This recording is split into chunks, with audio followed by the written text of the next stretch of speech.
samara ku ƙara tsare ka. Kwararren malami kake baba ka na uba ga al'ummarsa. Sanda lafiya takawa. Masanin kiyo da noma ne shi kana da lafiya aikinsa. Sarkin gona babbar gayya. Baban Abdul Malik jigun mu hairi rayuwarsa ta kunsa. Sanda lafiya takawa. Manoma na yabawa baba dakta ko da kyan halinka. Sanda lafiya takawa. Sarkin gona babbar gayya.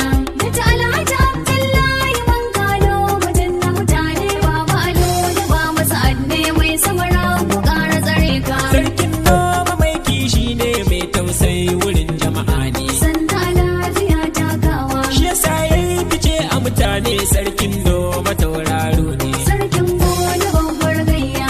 Shugaban manoman sokoto an baba ne aiki ne. Sanda lafiya takawa. Haidan ne kai kwarewa dama ba wata gardama a rikunka. Sanda lafiya takawa. Sarkin gona babbar gayya. Da ta alhaji Abdullahi bankanu mutum na mutane baba alo da ba masa adne mai samara ku ƙara tsare ka. Haji Abdul Mai samara ku ƙara tsare ka. kwararren malami kake baba ka na uba ga al'ummarsa. Sanda lafiya takawa. Masanin kiyo